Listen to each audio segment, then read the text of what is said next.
Good morning, everyone. My name is Kathleen Newland, and I am delighted to welcome you to the Migration Policy Institute for the release of a report by the Office of the United Nations High Commissioner for Refugees. The report is entitled Children on the Run, an analysis of first-hand accounts from children fleeing Central America. And it is a very compelling report based on the first-hand testimony of over 400 children who were interviewed on behalf of UNHCR to get an account of the experiences that they had had before they left home and in the course of their journeys.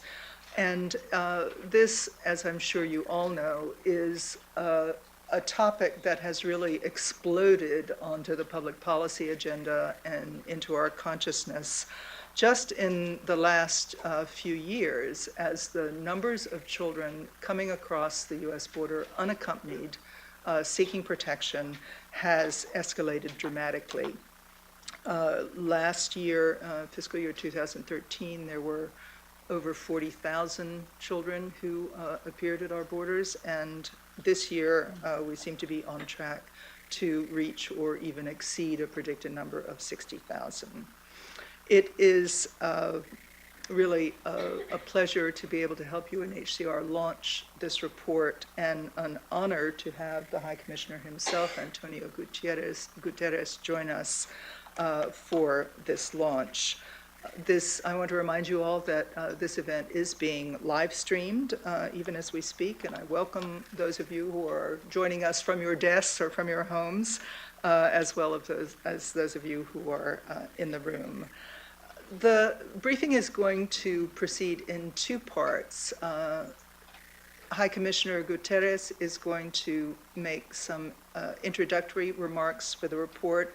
He and I are then going to have a short conversation about the report, and then, sadly, he has to leave us. Another event on a compelling subject. Syria is commanding his attention at the U.S. Institute for Peace. So he will leave us, and we will then enter into a discussion in greater depth of the report, and I will introduce the panelists at the time when they join me here at the audience, at the podium.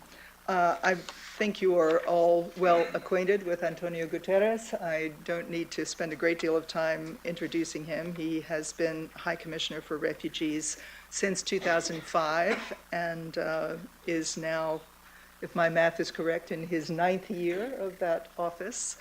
And you're all very well aware of the role that UNHCR plays worldwide in protecting and assisting and helping to find solutions for refugees. Mr.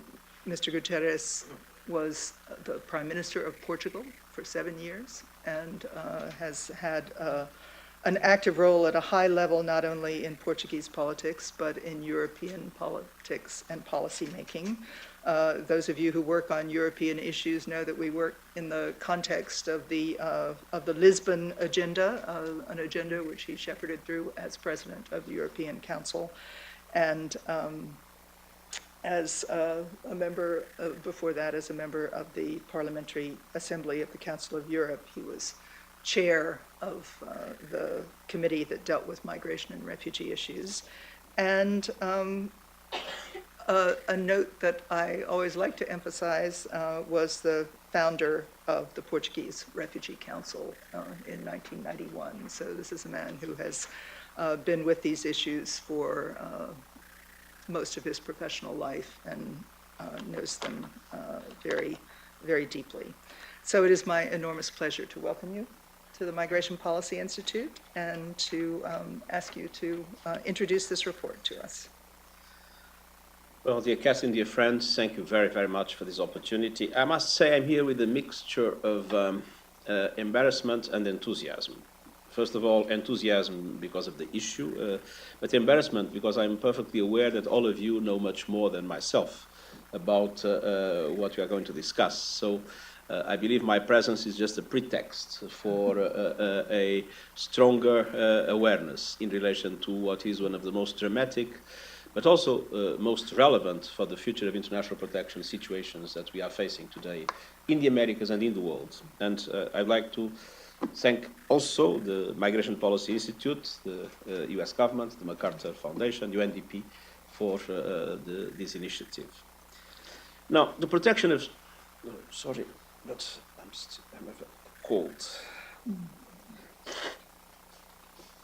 The protection of children is a core priority for UNHCR globally, as they are the most vulnerable of the vulnerable, especially those who are unaccompanied or have been separated from their families. And although children moving across borders alone is a growing global phenomenon, the problem itself is not new.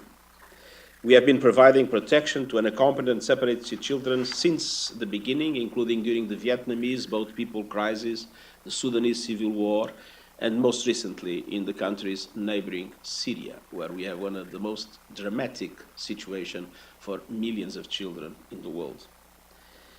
Here in the Americas, we have seen a troubling new trend in recent years. As organized crime and violence have increased dramatically in Mexico and Central America, more and more people are seeking asylum in the region and the United States in particular because of that.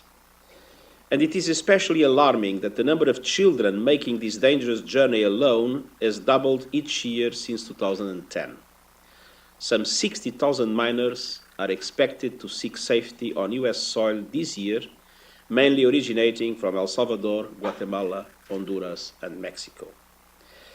So you have to ask yourself, who are these children and why are they fleeing? And these questions were at the origin of the report we are launching today, Children on the Run, and it's based on UNHCR's work together with US authorities to improve the protection screening of unaccompanied and separate children at the southern border and on individual interviews with over 400 of them. The primary objective of the study was to better understand these children's reason for leaving their home countries and to assess the extent to which they may have international protection needs. And this, I think, is the crucial question, because for many observers, there might be the opinion, okay, these are children moving, they are part of a migration flow, they should be dealt with in accordance to general human rights law, or taking into account humanitarian considerations, but they are not entitled to receive international protection according to international law. And what this has demonstrated is that in many situations, there is indeed a question of international protection that is required for many, many of these children. And although not the focus of today's report, our research has also documented the hardship and abuses that these children endured while trying to reach the US. The stories they told us made clear what was at risk if they stayed home and why they made the journey alone, illustrating the humanitarian impact of the violence in the region on these children and the decisions it forced them to make. We found that the large majority of these children may very well have international protection concerns, fleeing armed actors, persecution, violence in their communities, and abuse in their homes. And most of them had one thing in common, their conviction that their states were unable to protect them. And it's also very important that this is not looked at as if it was an anathema for the states, the countries of origin. We are not dealing with state persecution. We are dealing with non-state agents of persecution.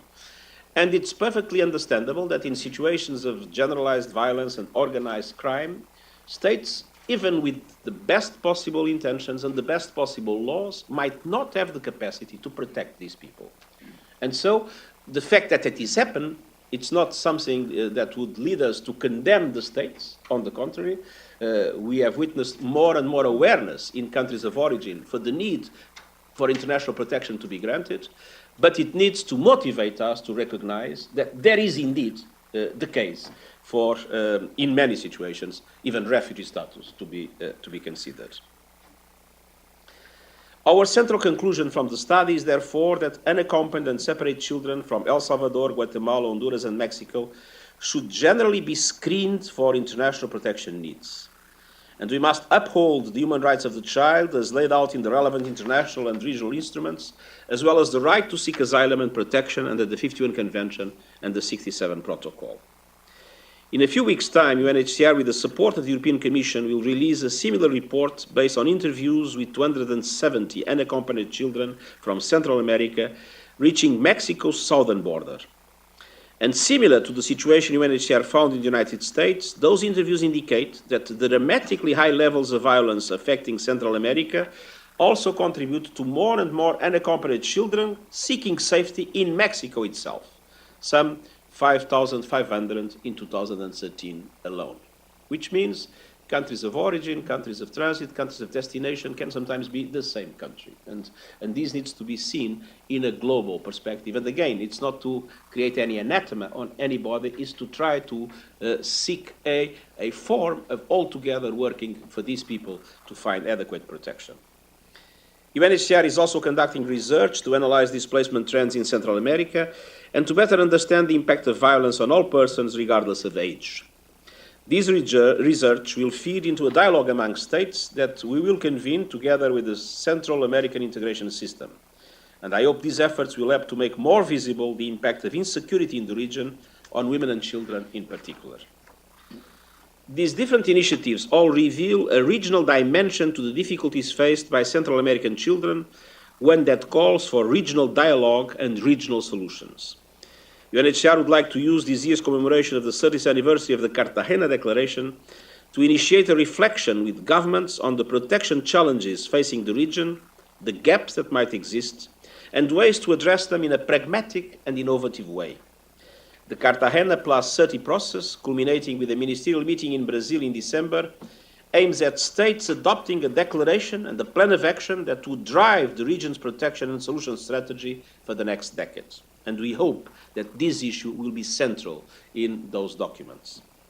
Ladies and gentlemen, with the report we are launching here today, we want to contextualize the state of citizen security in the region and understand the humanitarian impact it has had on people displaced across international borders, especially unaccompanied children. We also need to look at the root causes of these movements, understand more about the profiles of children on the move, the abuses they flee from, and what they suffer en route. We cannot do it alone, and we will expand our partnerships to work together on responses and solutions to benefit these children, including identification, access to asylum and other protection solutions, tracing, and best interest determinations. And I hope that we will be able to work closely with the concerned states and civil society to ensure these children are carefully screened and provided the protection they so desperately need and deserve. All girls and boys must be safeguarded from all forms of violence, abuse, neglect, and exploitation. Thank you very much. Thank you.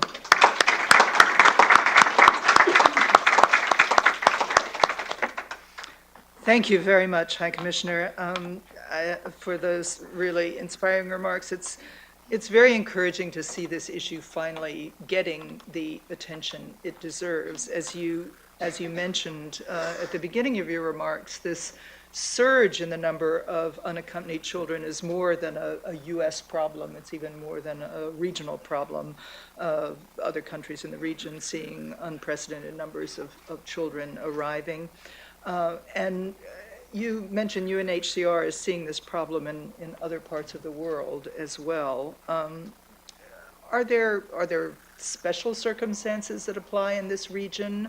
And could you perhaps say if you think there's any context in which you think it's being handled particularly well, or where you see really promising initiatives on the part of governments in a cooperative fashion? What I think is unique in this region is the kind of persecution we are dealing with. I mean, the fact that in some countries we have now organized crime gangs that have a physical control of a territory and to a certain extent are able to assume several of the functions of the state, namely the security or insecurity way that then prevails in the areas where they operate. This indeed creates a pattern of what I believe can be understood in the context of what the 51 Convention calls persecution, that is probably unique in the world. This kind of thing is probably unique in the world. You have many areas in the world, you have territories that are controlled by non-state agents that are non-state agents of persecution, but with this particular nature, I think that what's happening today in Central America is very specific. And I think we are in the infancy of the kind of forms of international cooperation that are able to deal with this problem. In many countries, there is still a rejection that this should be considered in the context of the 51 Convention, that this should be considered as a refugee problem. I think that there are interesting decisions in Canada that should be looked at from this point of view, and I would recommend that analysis. I think that Mexico made an extraordinary evolution in relation to these questions, in the way now the Mexican authorities, I remember a recent decision of the Mexican Parliament recognizing that there might be the need for international protection of Mexican children abroad in this context, which I think is remarkable, because parliaments tend always to say that the country is fine. I was in parliament for some time, and that was the idea about my own country.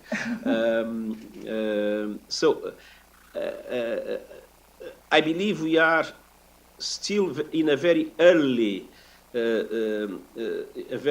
moment to find the adequate solutions to address the needs of these people in an adequate way. There was recently, for instance, in the Argentinian Attorney General, a decision about the tutorship, of minors in the context of asylum processes, to make sure that they would be properly helped, properly supported, properly advised from the legal point of view. So there are things that are happening here and there, but I think we have not yet the framework in which an effective international cooperation is taking place to address the protection gaps of these people. I think we are in the infancy of that. You've certainly put your finger on a very important aspect of the problem, which is the assistance that these children get. 2 weeks ago, we had a event here similar to this one with Kids in Need of Defense, which is an organization that provides legal counsel to unaccompanied children. And I think many of you may have been here for that occasion. The KIND report is available on their website at supportkind.org, and it's part of this sort of building momentum to address these issues. Your agency, UNHCR, has a lot on its plate at the moment. Syria is the largest refugee crisis in a generation. We have unexpected crises emerging all the time in the Central African Republic and in other parts of the world, as well as very persistent long-term refugee crises. You've been given responsibility over the years for a large portion of the internally displaced people, for stateless people, and so on. Can UNHCR and the international protection system in general afford to take on another big group like unaccompanied children? And do you have the resources that you need to address this problem? Well, one thing you cannot reject is your identity. This is part of our core mandate. It's not an additional activity. It's core mandate. It's in the central of international protection. And it's probably the most vulnerable group in need of international protection. So this is something, someone made us an offer we can't refuse.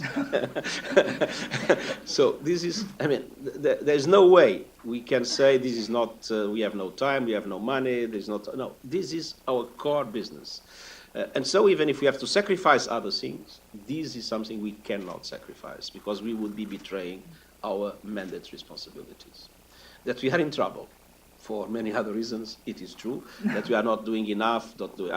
We have many gaps in the way we are able to deliver according to our mandate, and there are, huge problems that we are not able to solve as we should. But that doesn't mean that we can reject these as a core responsibility. It's a core responsibility. We need to do our best. To be honest, we don't know enough of how to handle this situation. I'll give you an example. We have 2,000 children in Ethiopia in a camp coming from Eritrea, and we don't know what to do with them. We are working with UNICEF, with others. They are there. The best interest of the child would lead to bringing them back to the families. It's not possible because of the Eritrean regime nature. Resettlement might be a solution, but there are not enough vacancies. Ethiopia is not a country where they can integrate. There is no institutions. There is no framework. And we are. So I think we need to be humble enough to recognize that these are areas. My first wife, that unfortunately passed away already many years ago, was a psychoanalyst. My sister is a psychiatrist. My daughter might become a psychiatrist too.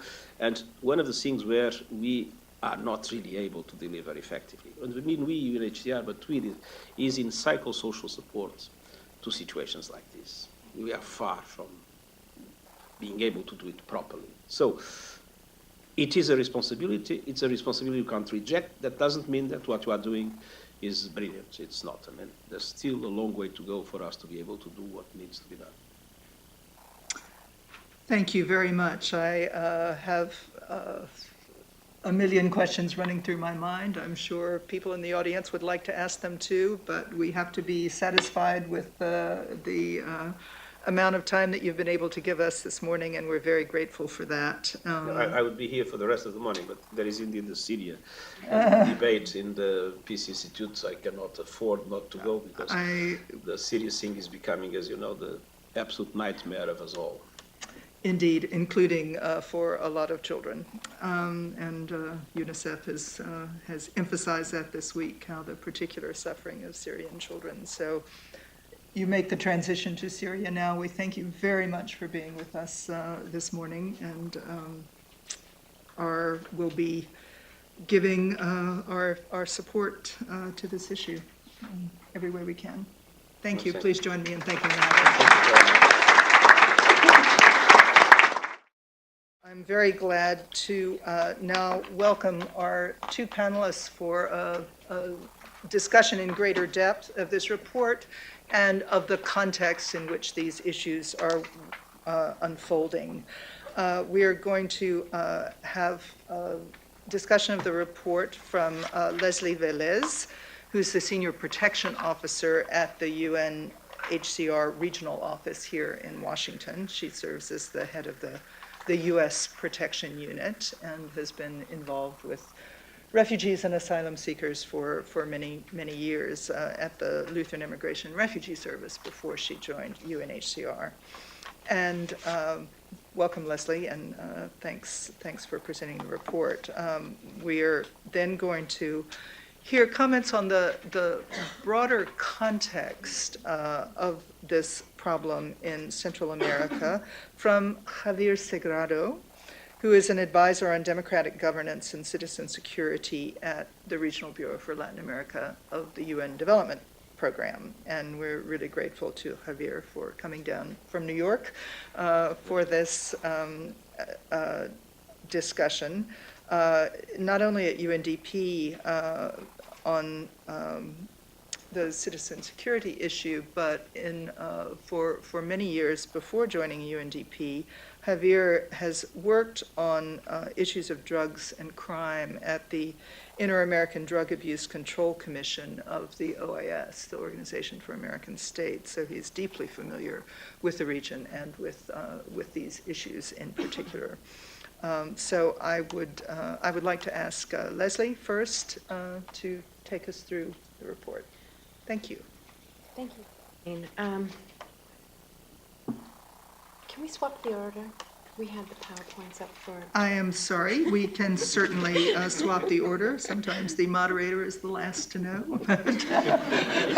So we'll start with the context. And Javier, thanks for taking us through that. No problem at all. First of all, I'm really grateful to be here. Thank you so much to the Migration Policy Institute, to you, Kathleen, to the UN High Commissioner for Refugees, Leslie, for inviting us down here for this discussion.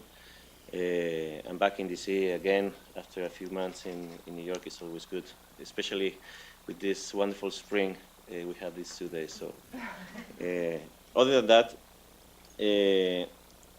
I wanted to talk very briefly.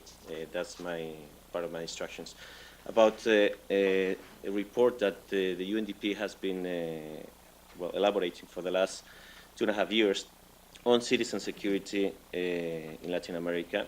It's the third of a series of reports, one in Central America, one in the Caribbean. This one comes in a very important moment for us, especially because in the past 10 years, especially, Latin America has reduced poverty, lower inequalities, and achieved economic growth and financial stability. And these accomplishments have boosted human development in the region, improving the lives of millions of people. But despite these social and economic improvements, Latin America remains the most unequal and most insecure region in the world. While homicide rates diminish in other regions, they increased dramatically in Latin America, which recorded over 100,000 murders per year, totaling more than 1 million from 2000 to 2010. While homicide rates stabilized and even declined in some parts of Latin America, it is still high. In 11 of the 18 assessed countries, the rate is higher than 10 murders per 100,000 inhabitants, reaching epidemic levels.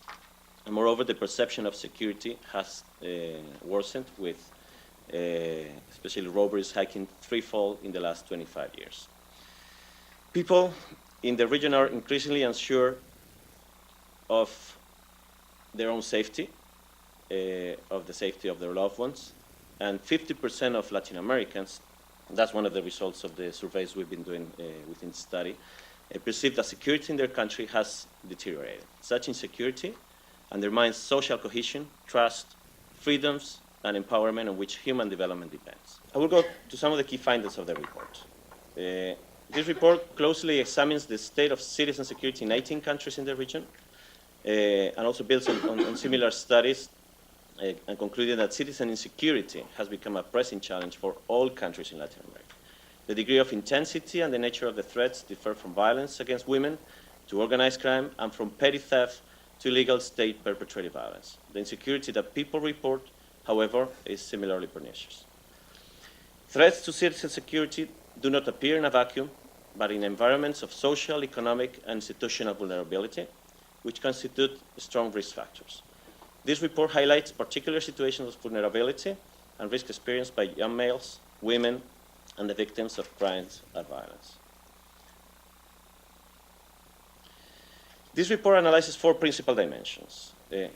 First, economic structural dimension involving low-quality jobs and insufficient social mobility, which in the context of the consumer-driven economic growth has generated what we call aspirational crimes. The social dimension, reflecting structural changes in families, which have demonstrated a significant increase in single-parent households, dropout rates, which I want to call a failure of the education system to protect our youth, and accelerated urban growth that erodes the social fabric. It also looks at crime drivers such as weapons, alcohol and drug trafficking, and also to the lack of the capacity of the state. We're talking about police forces, justice, and prison systems to adequately address security challenges. This Human Development Report focuses on 6 main overlapping threats that negatively impacted the region: street crime, violence and crime committed by and against the youth, gender-based violence, corruption, violence committed by state actors, and organized crime. In Latin America, lethal violence particularly and disproportionately affects young men. The homicide rate among youth is more than double the rate of the general population. Among young males, the rate is 10 times higher. Nonetheless, the victim of nearly 1 in every 10 homicides is a woman, and the number of femicides, wherever men target and kill women or girls, specifically because they are female, has increased in several countries in the region. Women are also exposed in greater numbers to sexual violence, intrafamily violence, and sexual exploitation. Here you have all the rates that the report actually presents on homicides, and it's a rate per 100,000 inhabitants. And as you can see, and they are actually highlighted with an arrow, you have the rates of El Salvador, Guatemala, Honduras, and Mexico, the northern tier of Central America and Mexico, which have really preoccupying homicide rates. This is a graph that actually tells us about what is the number of robberies in contrast with other regions. We also have to talk here about the difficulty in many countries to actually have good information and good data, mainly because people don't feel secure actually going to the police to talk about these crimes. But even so, as you can see, robbery rates in Latin America and compared with population in Eurasia is actually really, really high. As you can see in this other graph, you have what people consider the main security threats in Latin America in these surveys. And as you can see in in Central American countries and in Mexico, there is a mix of threats. Very strongly, gangs appear in El Salvador and in Guatemala, but also in all the region there is a main concern, which is street crime, which actually appears as in many places as the main concern for security.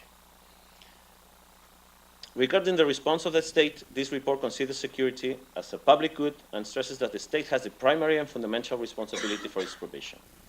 Police reforms are one of the ongoing challenges faced by democracies in the region. The professionalization of the police force by means of programs, strengthening their investigation skills, and preparing them to work within communities remains a challenge.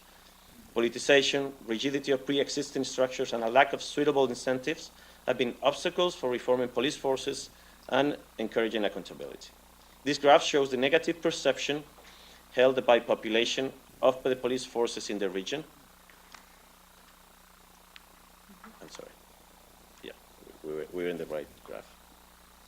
There you go. In the region, a fact which necessarily impacts on their effectiveness and legitimacy.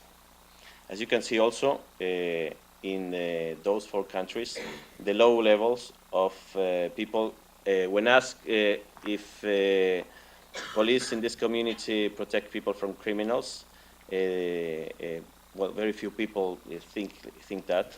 Most people think that they are involved in crime, and some people say neither or both.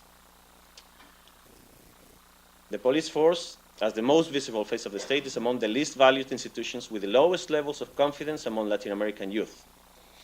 Only a small percentage of women, especially among those who have been victims of sexual violence, report incidents to the police. According to a study on Sexual Violence Research Initiative, only 5% of adult victims report these incidents to the police in Latin America and the Caribbean. The report underscores the need to create specialized units within police forces which provide particular attention to women and at-risk youth. Even though in recent decades a number of judicial systems have been carried out, guaranteeing access to justice and the rule of law remain a major weakness in Latin America. In some countries, courts have become politicized, limiting the consolidation of the rule of law and the impartiality of the justice system, while also encouraging corruption. These dysfunctions are at the heart of the high rates of impunity present in most of the countries in the region. The judicial system's inability to adequately deliver justice has reinforced the public perception that the laws are not strict enough. Of particular concern is the growing demand to reduce the age of criminal responsibility following the general perception of increased violent acts carried out by minors. Additionally, disproportionate penal responses to street crime and drug micro-trafficking only have created additional problems, including the paralysis of criminal justice systems, the increase of length of preventing detention periods, and the overpopulation of the prison system.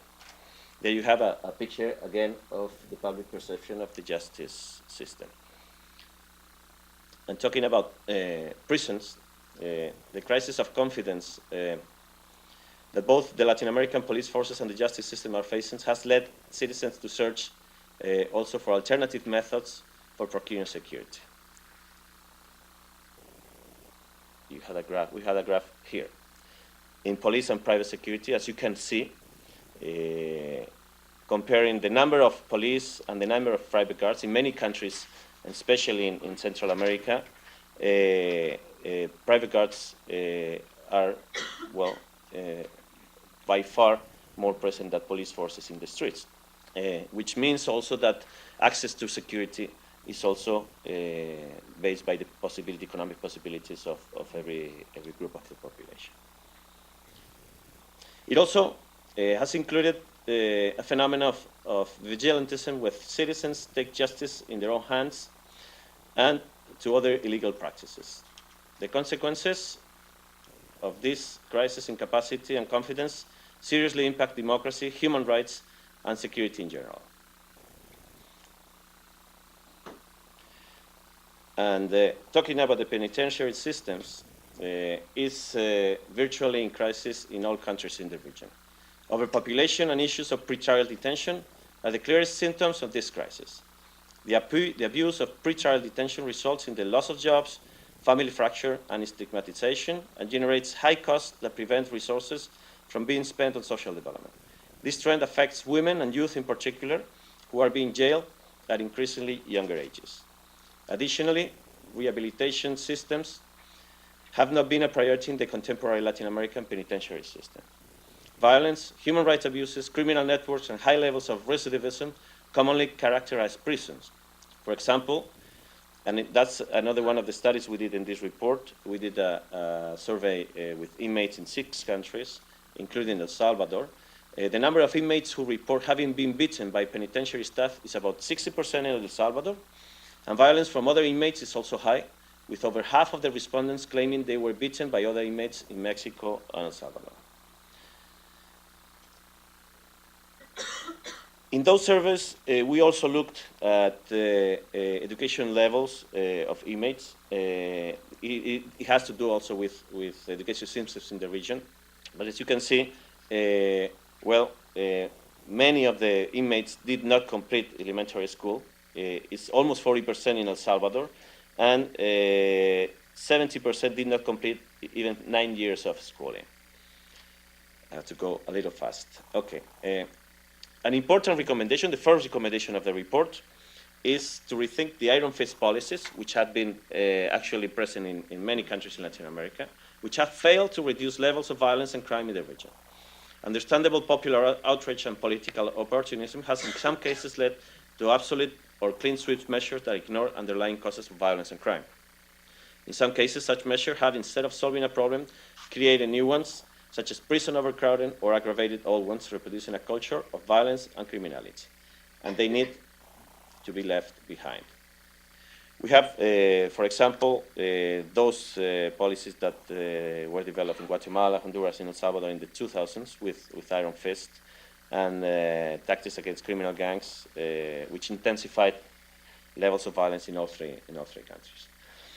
The report, which I really recommend the reading, especially the whole report, which has a lot of information, also makes a review of innovative interventions that, in a way, demonstrate that insecurity does have a solution.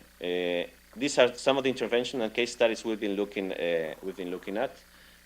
For example, we looked very carefully to the non-aggression part and the truce between maras in El Salvador. And we're very worried of the police chief declarations in El Salvador last week, talking about the end of the truce and a really high increase of homicides in El Salvador again, which could be related with the political situation and the election situation that is happening right now in El Salvador. These are some of the figures of Todos Somos Juárez regarding the reduction of homicide rates. And in these experiences, we have been looking at some common elements. These are some of them. All of them mean a comprehensive intervention to respond to identify priority threats. They actually have been able to improve the quality of the information, the gathering of crime data, using technology in some cases, and having an intelligent use and analysis of this information. They ensure sustained commitment from decision makers, and of course, and it is something really needed for this kind of interventions, they promote active citizen involvement, without which it will be very, very impossible to actually go forward with this kind of initiatives. Finally, I want to outline the importance of international cooperation. At this very moment, there is a window of opportunity. Latin America is emerging as a global actor.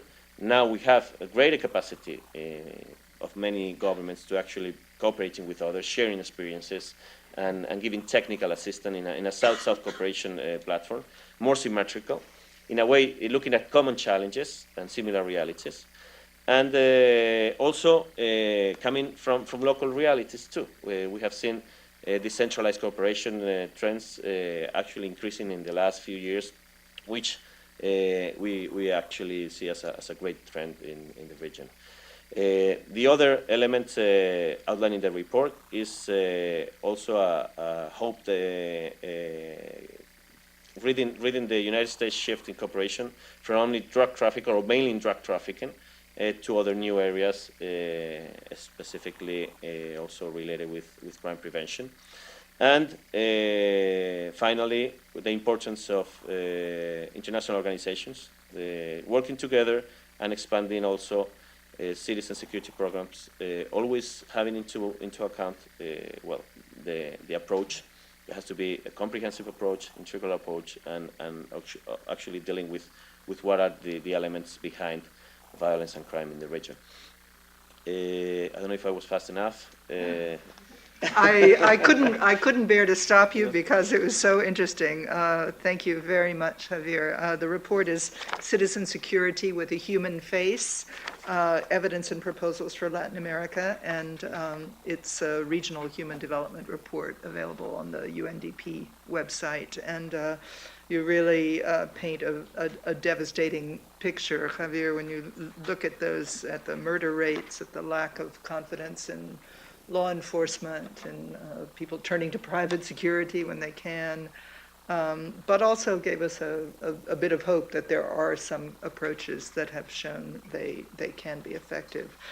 So that lays out the context for the UNHCR report, gives you a sense of what these children are fleeing from.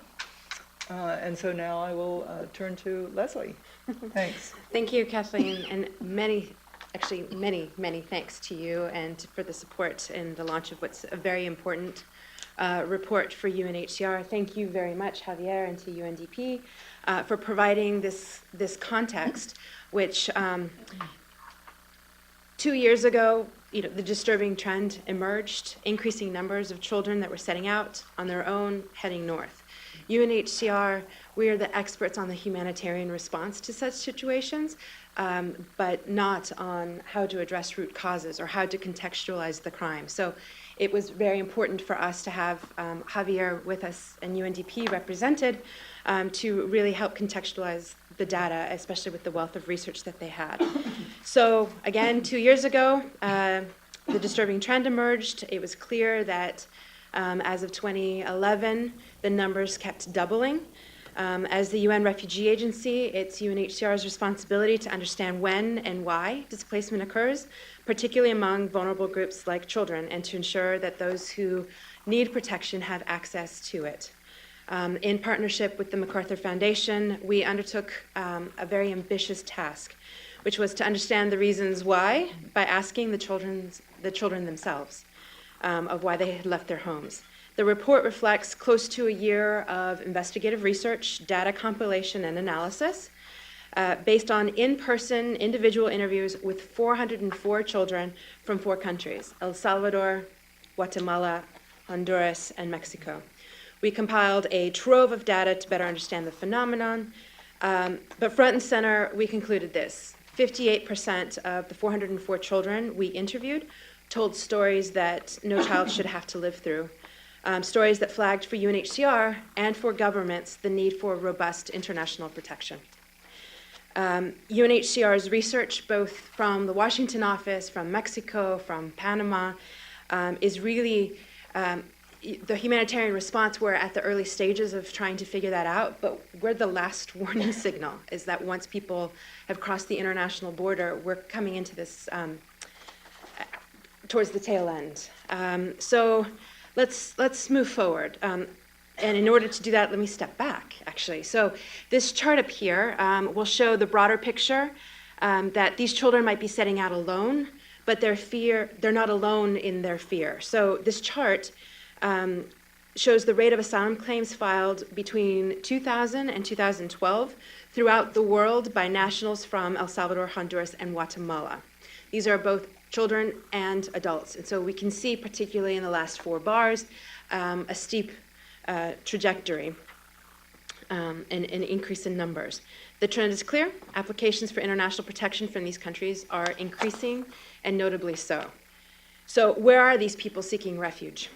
The answer is that they're primarily going close to home. We'll see in the top pie graph that the U.S. receives an overwhelming majority of the applications for protection, but displacement is being felt across the region. So the bar graph below shows the rate of charged asylum claims from individuals from these 3 countries, Honduras, El Salvador, and Guatemala, in countries such as Mexico, Panama, Nicaragua, Costa Rica, and Belize. And we're talking about a 432% increase in the last 4 years. So it's caught our attention. In this context, we focused on children given the obvious vulnerabilities. So this slide here will show you that, will contextualize the numbers. The referrals of unaccompanied children in the U.S. system, they go to the Office of Refugee Resettlement, that's embedded in the Department of Health and Home and Human Services. Thank you. And that's the agency that's tasked with the custody of the UACs while they pass through immigration proceedings in the U.S. So all unaccompanied children who have a protection need that's identified should pass through ORR custody. And as such, this is remarkably reliable data resource that's identifying trends amongst the population. And those trends are a doubling in the overall numbers of these children each year since fiscal year 2011. So here we have the numbers. 6,500 in 2011, doubling to nearly 14,000. Again, another double to 24, almost 25,000. And this year, the projection from government authorities is 60,000, and after first quarter numbers, it's on track to meet that projection. I will note that in 2013, 97% of the individuals that are in ORR's custody and care are from El Salvador, Guatemala, Honduras, and Mexico. And over 90% are actually from the 3 countries in the Northern Triangle, excluding Mexico. So in this context, we set out research, developed a very tight methodology with important key stakeholders, governmental, non-governmental experts. We greatly appreciate that process. We did very slowly in order to make sure that we got it right. And we ended up interviewing, the goal was 100 children from each one of the 4 countries. We got it to 404. We wanted a big enough pool to make it statistically relevant. And you see the numbers here from each country. The ages were between 12 and 17. We wanted to have a child-sensitive approach. We didn't want to interview kids under 12. Gender, it mirrored the number of girls and boys that are in ORR custody by nationality. And it was basically just under 25% of the total pool were girls, the rest of them were boys. So what was our focus? We were trying to capture the reasons that unaccompanied and separated children themselves gave for the reasons for leaving the country of origin. And then we examined those reasons through the lens of international refugee and related protection.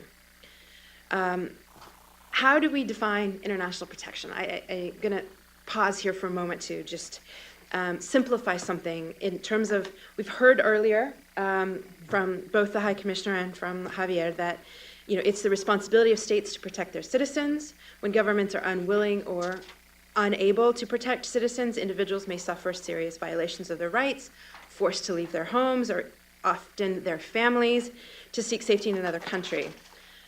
When, by definition, governments of their home countries can no longer protect basic rights of these individuals, the international community steps in to ensure those rights, as articulated in numerous international and regional instruments.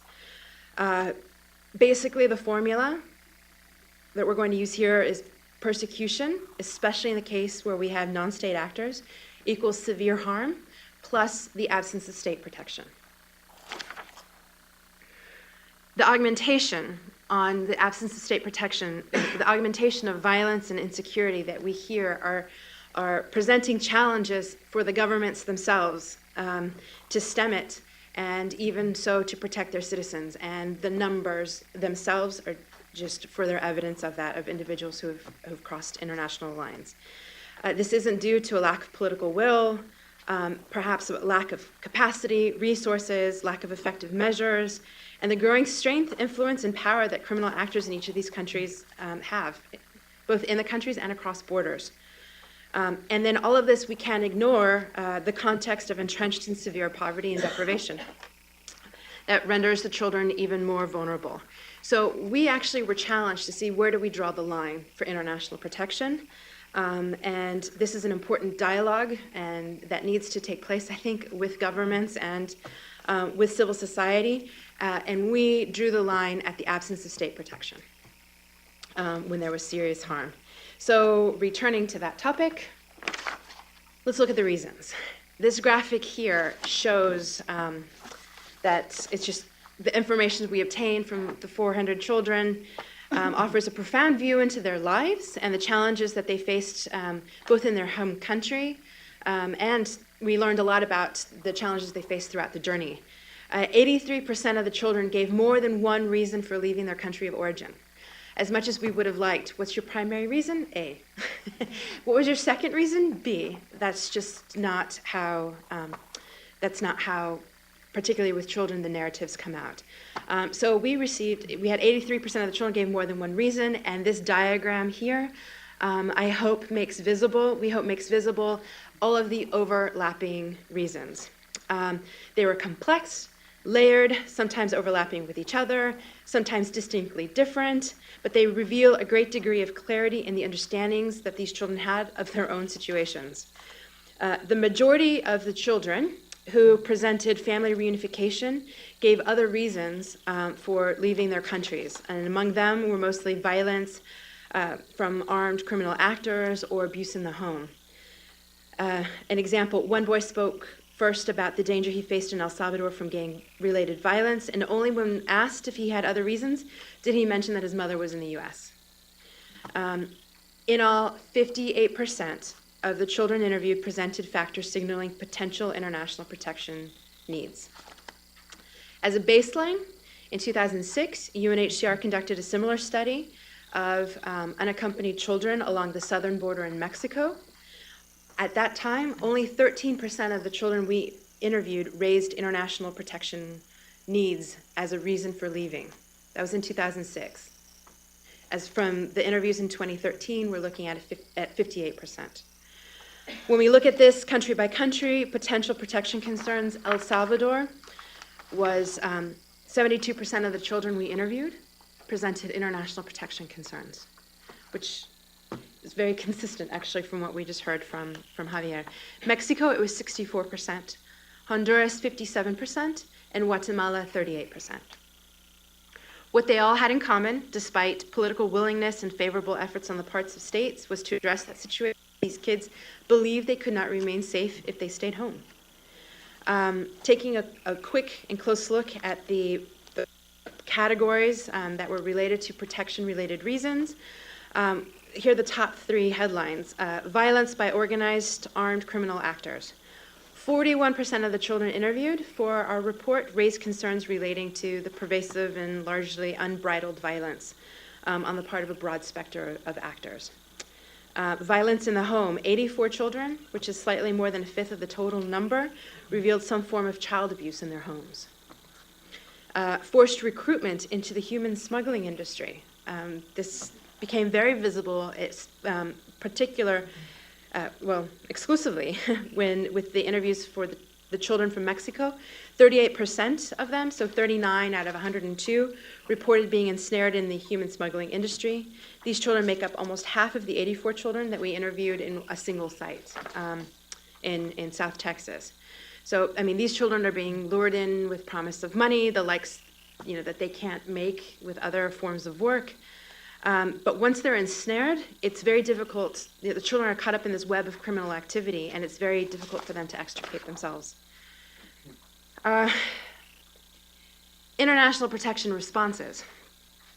All right, we have these strong conclusions from the report. Increased insecurity and violence, coupled with the absence of state protection, is generating new displacement patterns. So the narrative of regional international migration has changed, and we need to acknowledge that there are new challenges, and it's our responsibility to assess the protection needs in this context.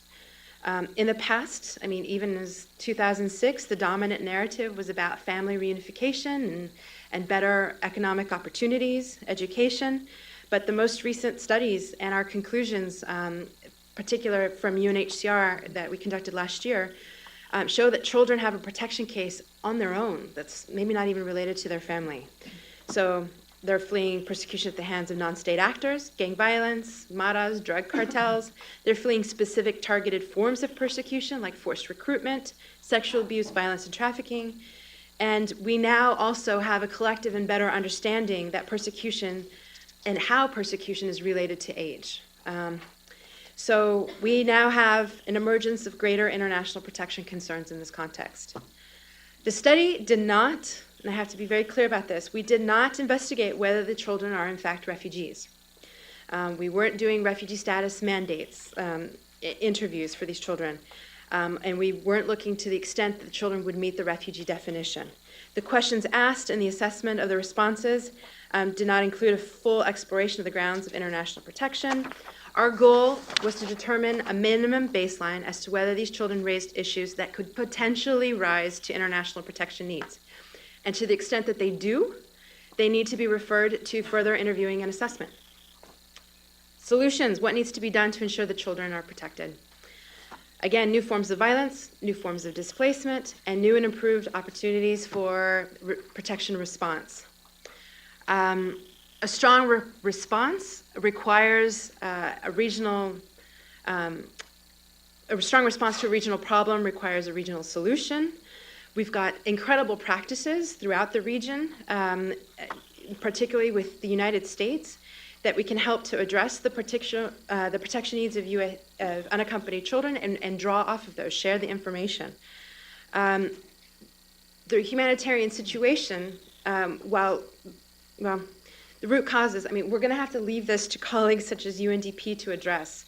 But it's very clear that the most robust protection response is ending the factors that give rise to the forced displacement.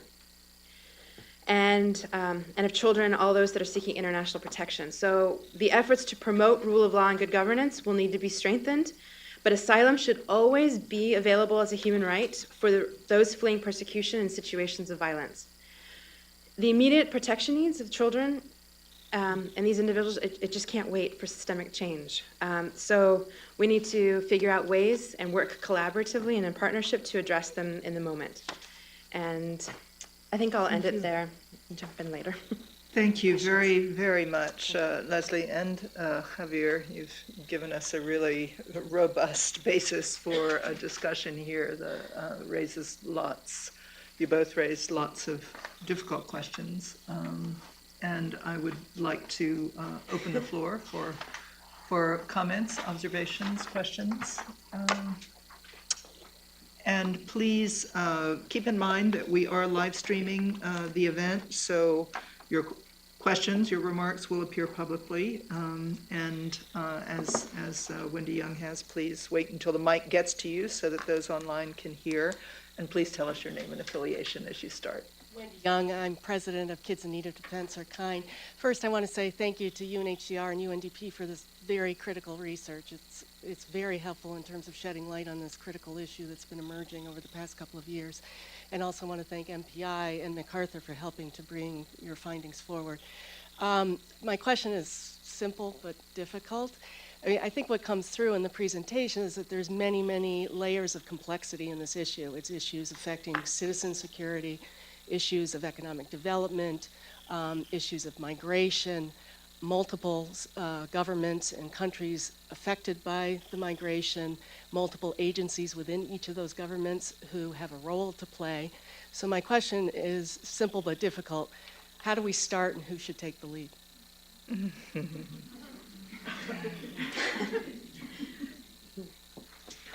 So we turn to the recommendation sections of the report.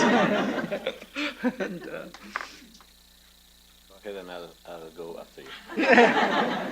Thanks, Javier.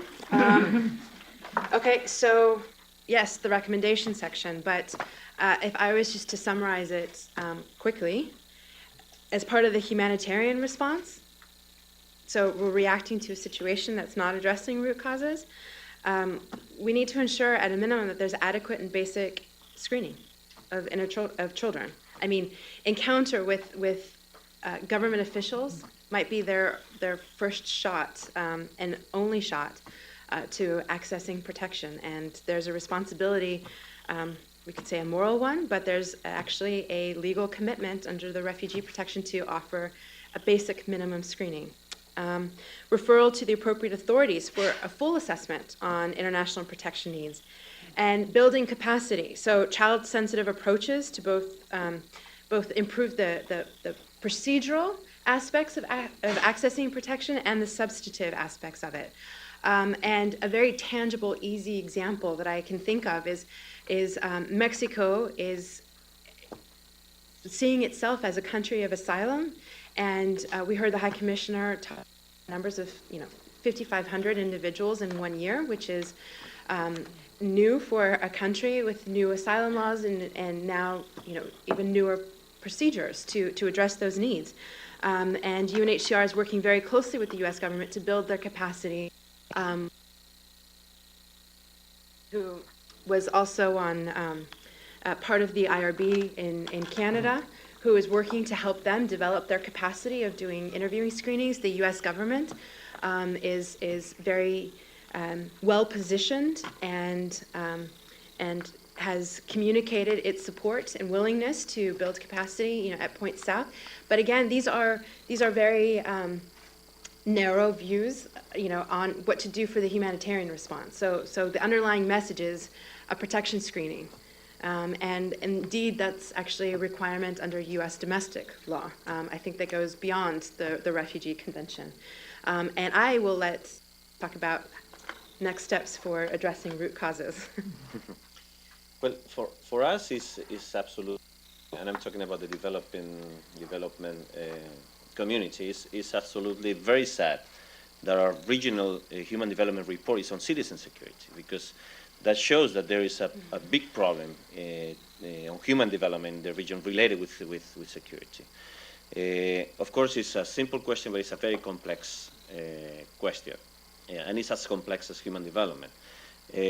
We are doing things. We are already doing things with the governments.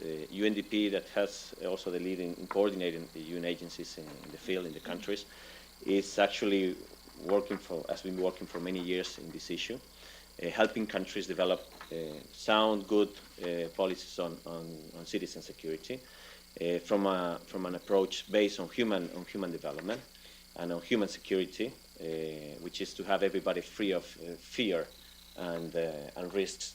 And the thing is that we are arriving at levels, when you look at homicide data and crime data and violence data in the region, specifically in some Latin American countries, some Central American countries, of a real humanitarian crisis. It's absolutely appalling what's happening.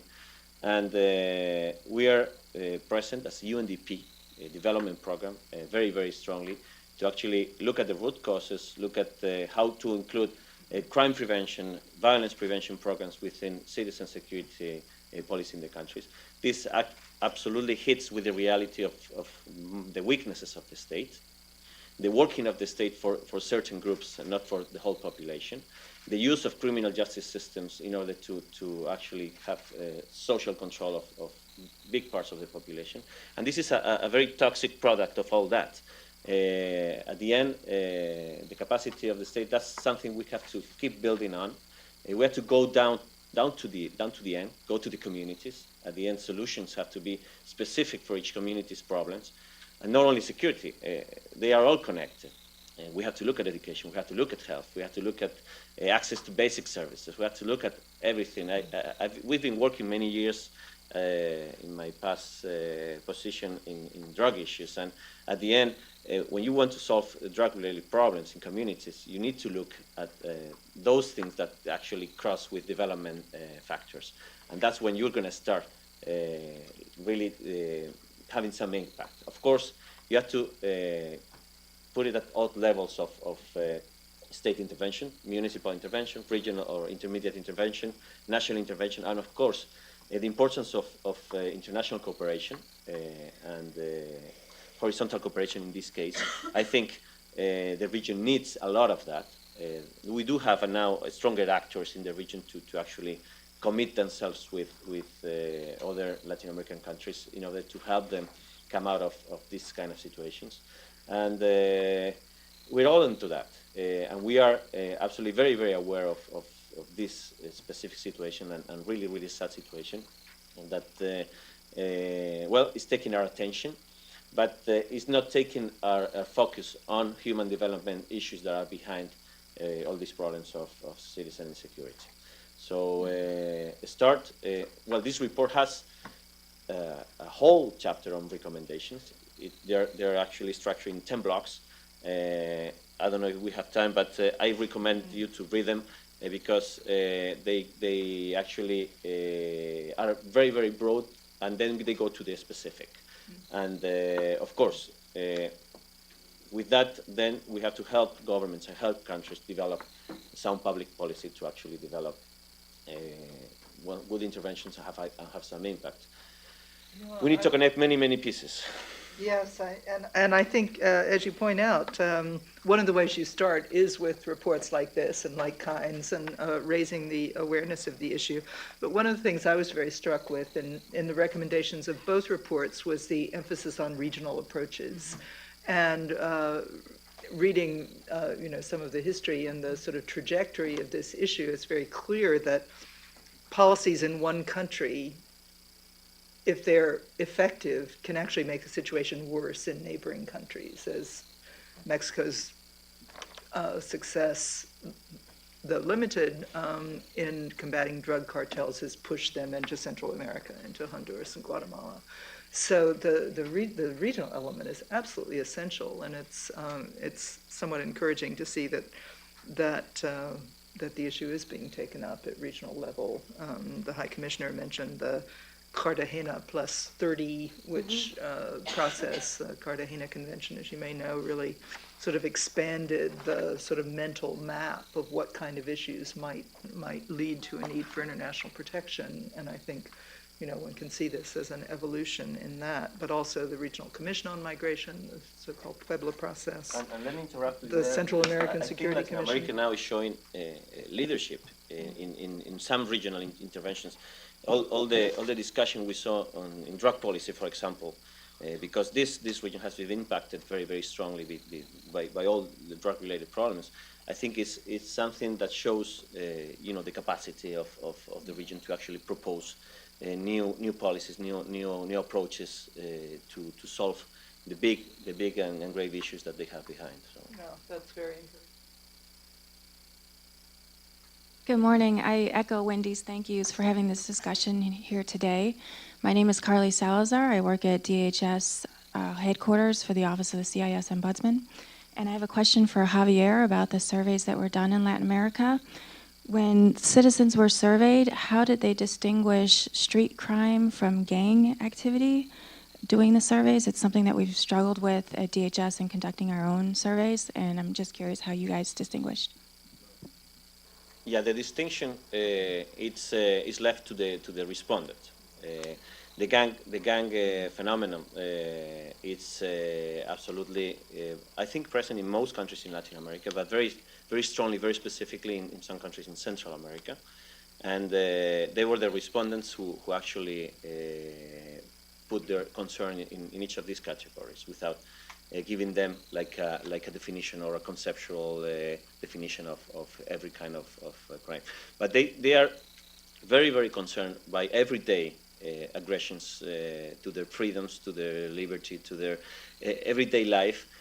When you look at the cost of insecurity for the region, it's very interesting to see that 13% of Latin Americans changed their place of residence because of violence and crime.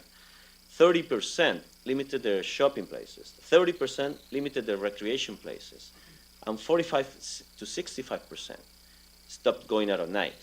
That's a big impact in everyday life also, not only talking about, and this is mainly because of fear. Sometimes it's not just to be a victim of violence, but to be a victim of fear. And those are other things that we have to take into account. And we've seen some interesting trends in these kind of studies. For example, fear sometimes is bigger in places where you have more security. In some communities in Chile, we have been more concerned, we've seen more concern about security than in some places in Honduras. So the perception of insecurity is also very subjective.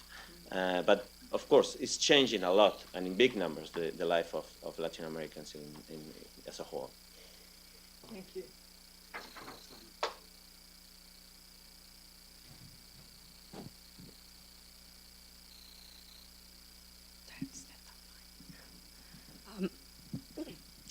Hello, good morning. My name is Colin Gill. I'm a student of majoring in international organization studies.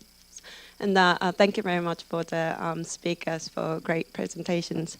Well, my question is, well, when it comes to all this issue about children on the run away from their countries, it seems like there are a lot of problems in all those countries in the region. So it's not only about problems of the individual states, but it's more like a regional problem. So international organizations have to take active part in this. But then, other than UNDP, which international organizations do you think are like not doing enough, which can actually do more?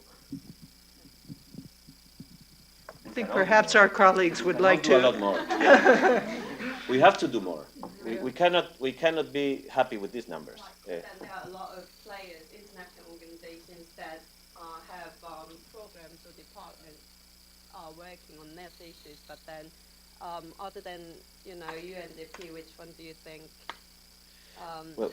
have like enough potential, but then not realizing? The speakers we had hoped to have with us this morning, but it just didn't work out logistically because he's in Panama, is someone from the UN Office of Drugs and Crime, and they are also quite deeply involved in this and have a report recently issued on the subject. So that's one of the actors. But I think it also has a connection with what steps we have to take about it. I mean, this presentation of this report actually makes it visible, this problem here. That's the first step.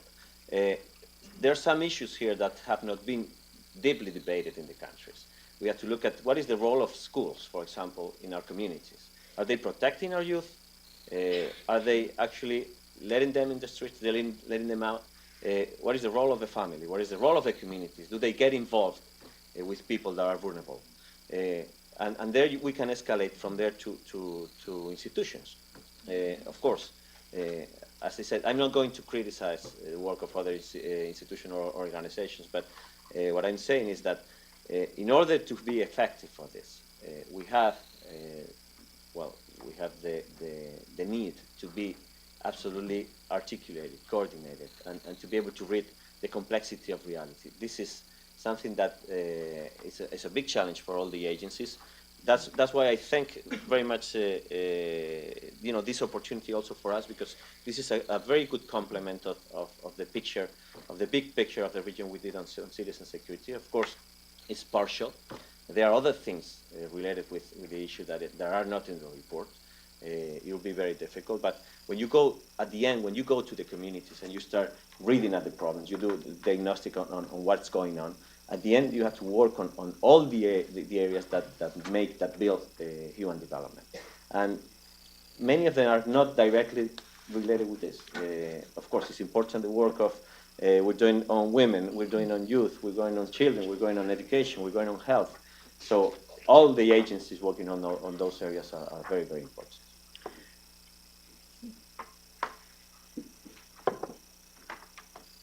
Luca Dall'Olio, International Organization for Migration, IOM. First of all, thank you very much for this very interesting panel and presentation, and for Mr. Guterres' presence this morning. This indeed is a very critical issue, and as IOM, we've been investing quite substantially in the development of regional and sub-regional cooperation strategies, and in particular in this region, the Regional Conference on Migration, RCM.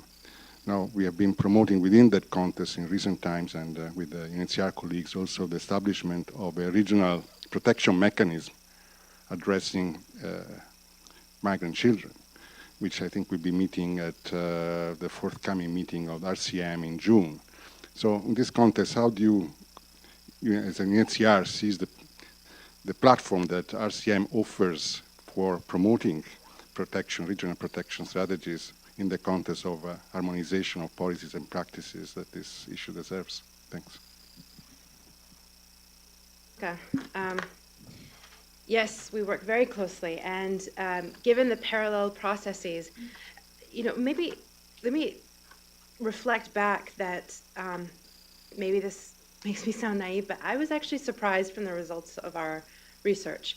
And with the parallel process of having the Regional Conference on Migration talking about protection, having the states, particularly Guatemala, with incredible leadership, when we were getting our preliminary results, it just really struck us that international protection wasn't firmly on the agenda.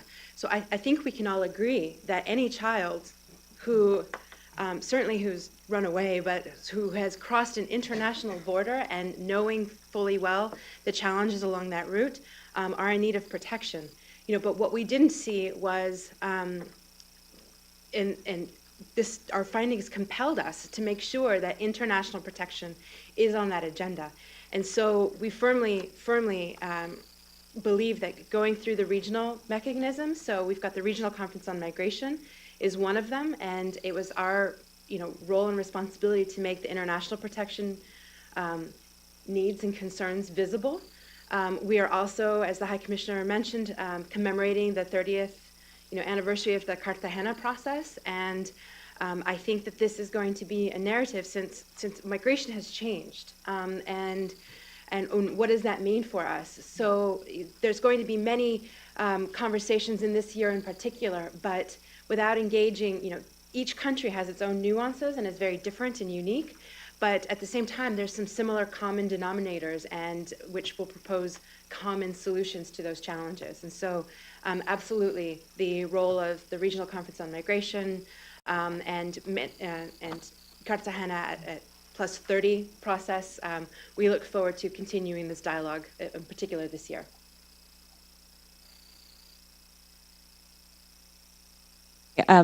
Elizabeth Dallum from Kids in Need of Defense, KIND. Thank you so much for this report. It's really, really helpful and dovetails with what we're seeing from the children that we serve across the country and provide legal representation for. My question is, to me, I think you really identified some of the important next steps in terms of ensuring child-sensitive procedures and application of the law, but my question is, what are you recommending or doing about the U.S. application of the refugee definition, which, as your findings show, these children are fleeing gang violence. And unfortunately, what we see is that the U.S. has a very restrictive interpretation of the refugee definition when it comes to gang-based cases.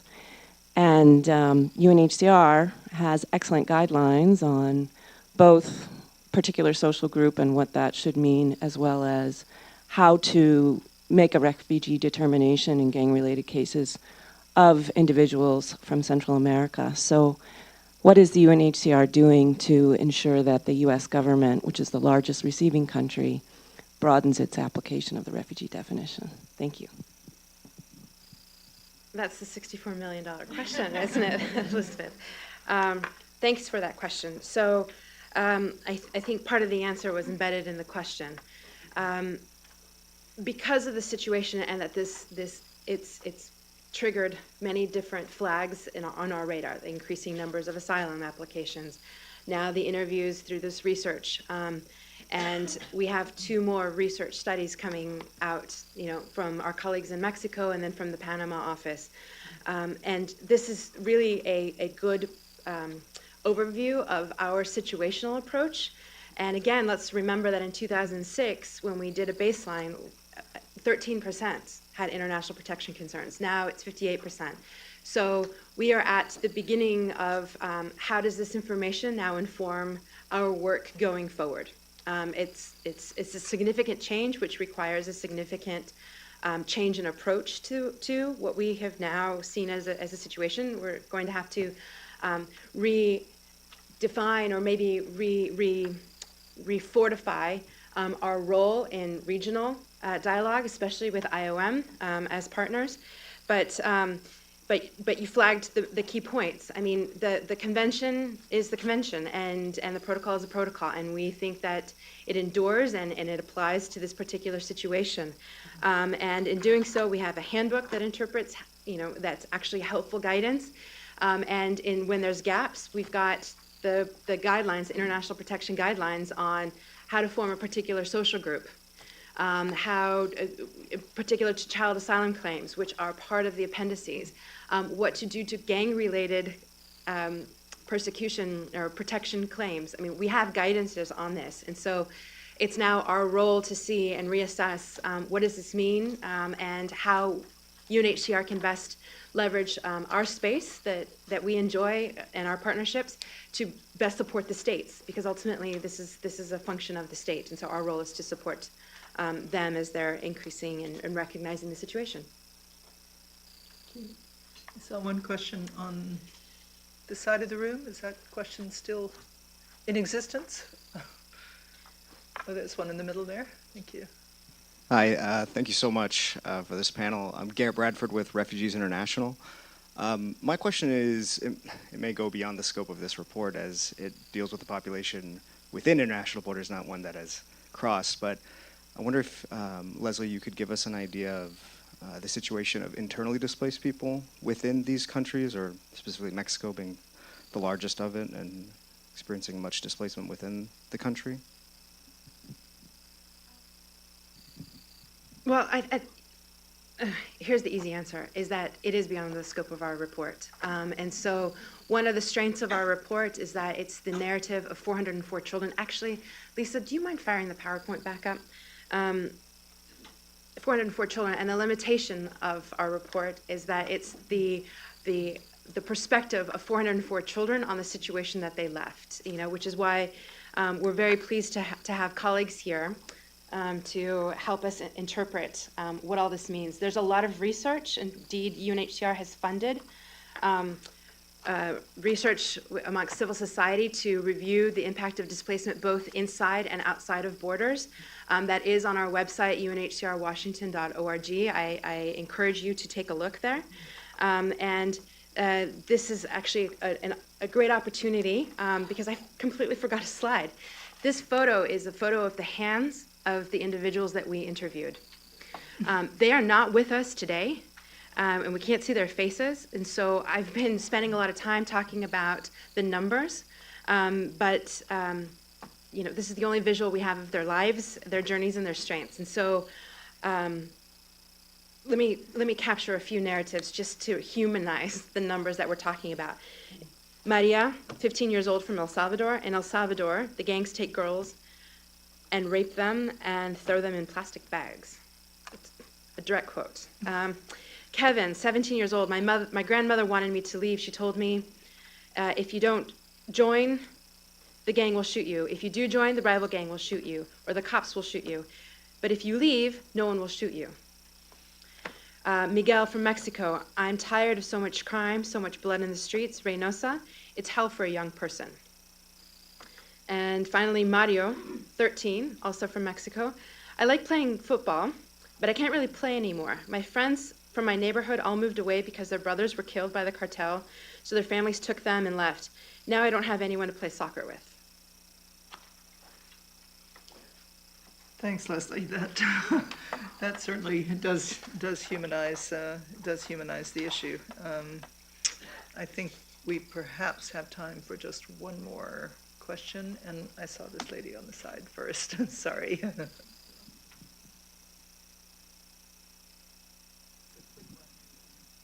I'll be as quick as I can. I'm Royce Murray with the National Immigrant Justice Center, and I wanted to follow up on Elizabeth's question and one of the recommendations in the reports. Just given the complexity of satisfying in the U.S., the interpretations currently of particular social group and the nature of these kinds of claims, it seems fairly obvious that legal representation is a key part of this puzzle. I noted that it was in the recommendations that greater access to legal representation is critical.